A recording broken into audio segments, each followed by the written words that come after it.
Coming up this morning, we're going to hear from a couple candidates for Horry County Council. Then a little bit later in the show, find out about an event that you can go watch some wonderful kids take part in and help our community and our schools at the same time.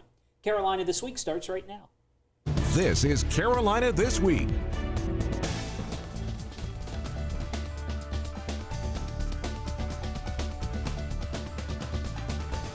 Carolina This Week with Tim McGinnis. Filing for the 2014 general election ends today, and this morning we're going to hear from a couple candidates for Horry County Council. First off, we're going to hear from a District 8 candidate, Daniel Cochran. He joins us now. Mr. Cochran, thank you for being with us. I know that you work at CCU, but other than that, not a whole lot about you. Tell me a little bit about who you are and why you're running for council. Well, thank you, Mr. McGinnis. I'm Daniel Cochran. I work over there at CCU in the IT department. I live here in District 8 over on East Cox Ferry, and I'm getting into this race because Carl is retiring, and I had looked further down the road saying, hey, that would probably be something that I would enjoy doing to take that step out and actually, bring more and work more with the community. Constituent service is something that's extremely important at the county level, and we need someone in office who's going to listen to the needs of the people and get the job done. Well, there's a lot to be done. Council is dealing with a lot of growth issues right now. Infrastructure is a big one. I've been talking with every candidate in just about every district about roads, about the need to accommodate all the visitors we have and also all the people that are just moving here. And District 8, in case you're not aware, that is a lot of Conway, parts of Socastee, even a little bit of Carolina Forest mixed in there. So this is a rapidly growing community. What infrastructure needs do you think need to be taken care of for District 8? Well, as you mentioned, District 8 is kind of a pie shape that takes 501 and 544, and I have had the displeasure of sitting on 501 for 30 to 40 minutes to try to get through 2 or 3 light cycles. One of the biggest things that we need, lane expansion would be nice, but we just don't have the money. So there is a cost-effective, a much cheaper route of light synchronization. Now, I've talked to a couple of the other council members that are currently in, and they've said, we've got some studies at SCDOT and it just seems to be hung up there. Well, one of the things I want to do is make sure that those get unhung up. Let's figure out what we can do to get the traffic flow for the residents and including the tourists that come here. It's just, I refer to 501 as a parking lot sometimes, and you're not alone. Yeah, and there's just not enough alternates to flip over, to hop over to 544, you can scoot down and then cut across. But that takes time, it takes gas, and if the flow was synchronized, that would cut down on a lot of gas loss sitting at lights and time of people sitting at lights. Another infrastructure project that gets talked about in just about every political race, whether it's county, state, or on the federal level, is I-73. Now, granted, the money's not going to come from the county, but there's right. a pressure that can be put on the state and that can be put on the federal government. What do you think? Is I-73 a necessary project, and are you in favor of I-73, or do you think that there's another route to go? I-73, I've had the joy of living in the Carolinas. I was born in North Carolina, lived my young childhood in Columbia, then we moved to Raleigh. When I-73 was announced in North Carolina, I think it was 4 years later it was completed. So I'm a little surprised that 20 years later we're still discussing that here in Horry County. You're right, the county council is not going to be the one who pays for that, but we are going to be the one who put pressure on our state legislators. And District 8 has 4 House members, the 105, 58, 68, and I'm forgetting the other number right off the top of my head, but we have 4 state legislators that, this councilman is going to need to put pressure on to say, hey, let's get that funding, let's get it open. And yes, I absolutely agree. Now, the route they chose, I had gone to the hearing, and I had suggested, run along 9 as opposed to a new roadway, but the choice they made is fine. You know, I mean, that's the choice that they made. Let's build it. Let's get it going. I drive back and forth from Columbia a lot of times for different events, dealing with the College Republicans, Young Americans for Liberty, some things with Campaign for Liberty. There's stuff that, and my wife's father lives in Prosperity. So we take trips back and forth. And it's just like that hour to get to Florence is just too much. It would be nice if it flowed a little bit faster. How about jobs? That's the other big thing that everybody talks about. We see the western part of the county beginning to get some companies as far as the gun companies go. Of course, tourism is always going to be a huge industry in Horry County. For District 8 in particular, or even for the entire county, since you will be working with the entire council, what kind of jobs do you see coming here? What kind of things to lure those jobs here would you plan on doing?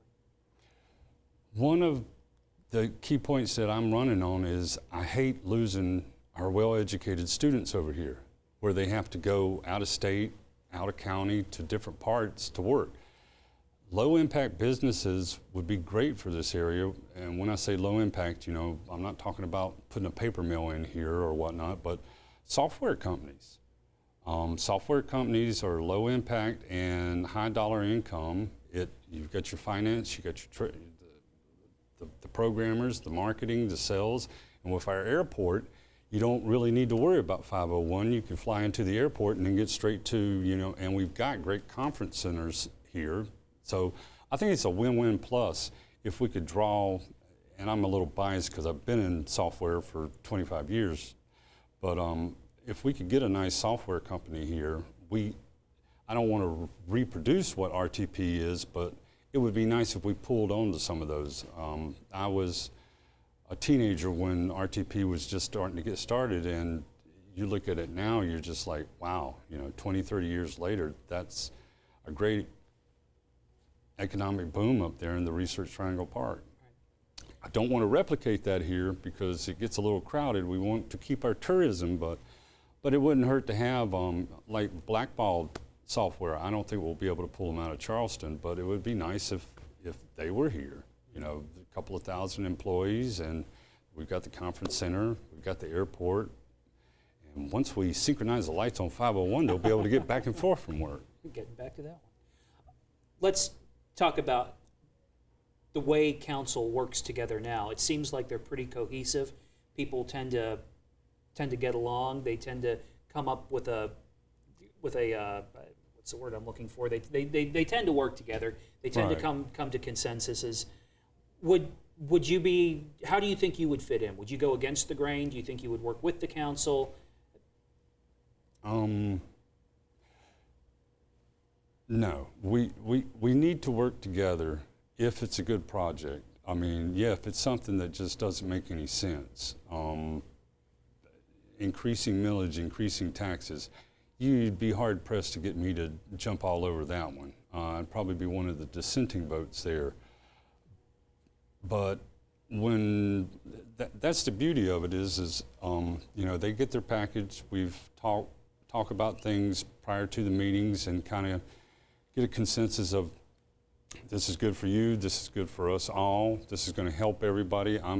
You know, of course, I'm concerned about District 8, but I'm also extremely concerned. I come from a rural farming background on both sides of my family tree, so I understand the farmers' needs.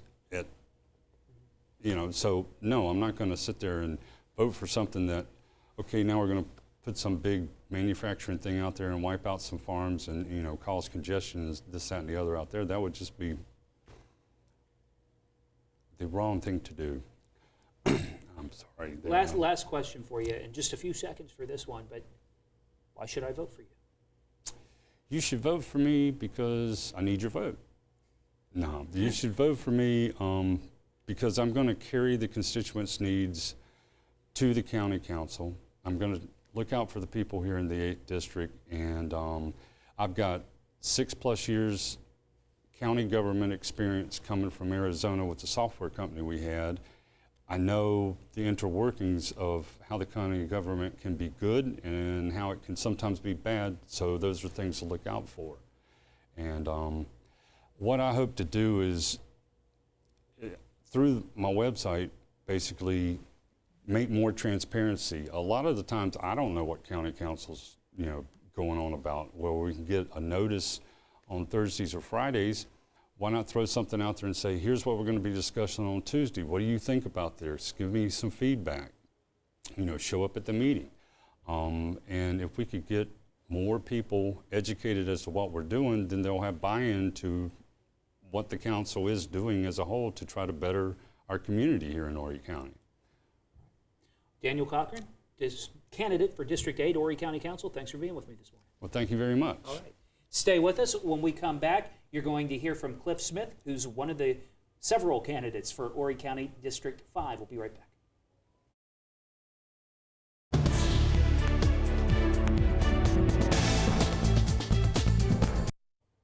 Welcome back to Carolina This Week. Joining me now is a candidate for District 5, which is kind of the southern part of the county, down around Surfside Beach, Garden City Beach, and Point South in Horry County. This is Cliff Smith running for District 5. Hey, Tim, how are you? I'm doing good. Thanks for being with me this morning. Thank you for having me.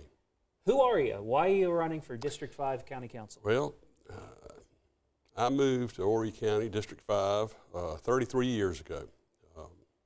Have never moved out of the district. Seen a lot of things come, a lot of things go, seen a lot of progress. Actually seen us take a step or two back in the past few years. And my wife, Diane, and I raised a family, 3 kids, Ashley, Allison, and Chase, and feel like I'm at the point in my life that I'd like to give something back to the community that's been so good to me, to be quite honest with you. Well, let's start off talking about some of the issues, and one of the big ones, of course, is infrastructure in Horry County. We have a lot of visitors, and we have a lot of people moving here, and a lot of people say that we don't have the roads to accommodate them. Obviously, Southern Evacuation Lifeline is something that would affect District 5. I-73 would affect District 5. Highway 501, whether you like it or not, doesn't go through your district, but affects everybody who lives in the county. What kind of infrastructure things do you think need to be tackled? Well, without a doubt, I think that this Southern Evacuation Lifeline is a priority for me. I think it's something that is going to have to be done. I think that the I-73 corridor is going to have to be pursued at all costs. And back to the cell, the Southern Evacuation Lifeline, one of the reasons for my support of that is it will relieve some of the pressure on 501 at peak times, especially during evacuation situations, but I think it'll also relieve some of the stress on it on the Thursday, Friday, and Saturday weekend times. District 5 is a beach district, and one of the controversial things happening in the county right now are beach tent bans. Horry County Council is going to be talking about one here pretty soon. What do you think about banning tents on the beach? It's a good question. In my district, I haven't seen that there's a major problem with the tents. I understand in the metropolitan areas that they tend to group them together in very large groups, but my feeling is if our public safety officials can make a compelling argument that the public is in danger because of the tents, again, if they can make that argument, I would support that ban. You mentioned a few moments ago that there were some things that you've seen that the county take a few steps back in. I'm just kind of curious, where have we taken steps back? Well, that's more in the real estate industry than anything else. The county planning department, planning and zoning, did I think, an exceptional job in years past with the explosive growth that we had 7, 8, 9 years ago. We've had a chance now, obviously with the deflation of the real estate market, I feel like we can get in front of the development and be proactive in our approach to forthcoming developments in our area, countywide, not just in District 5. Well, talking about development, maybe not on the real estate end of things, but on the job end of things, that's the other big thing that just about every politician running for office likes to talk about, bringing jobs to their district. What do you think? What kind of jobs could be created in District 5, or is District 5 pretty well suited just for tourism and that's enough down there? Well, obviously, it's going to be a little tougher with the transportation systems that are in place now for District 5 to bring any industry to the area. I think the I-73 corridor is really going to determine what kind of industries come to Horry County. In addition to that, to make Horry County a little more attractive, I think we need to keep our property taxes, our taxes low, and I think that the county government needs to live within its means to, just like you and I have to live within our means, and that's one of the things I intend to bring to the table.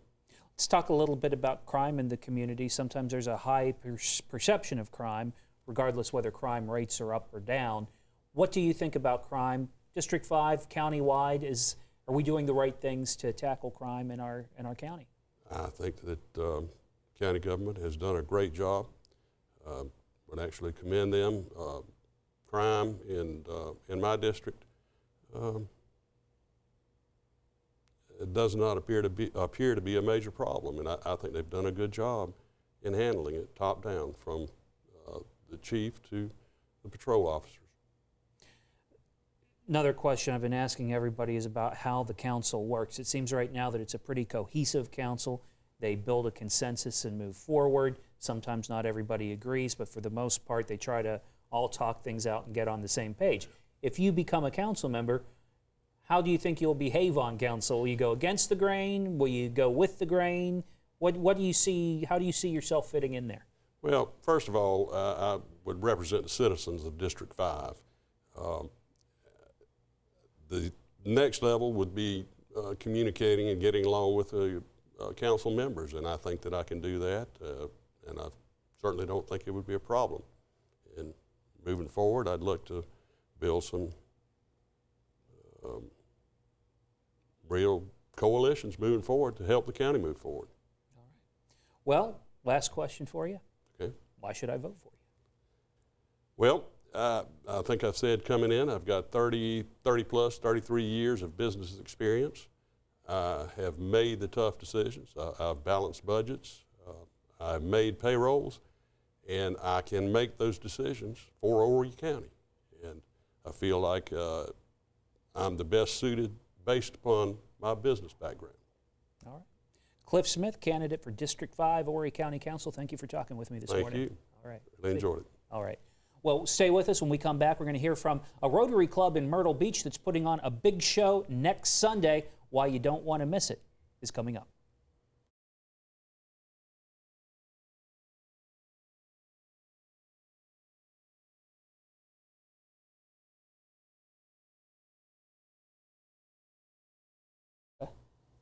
Welcome back to Carolina This Week. Joining me now is Donald Hovis with the Chicora Rotary Club of Myrtle Beach.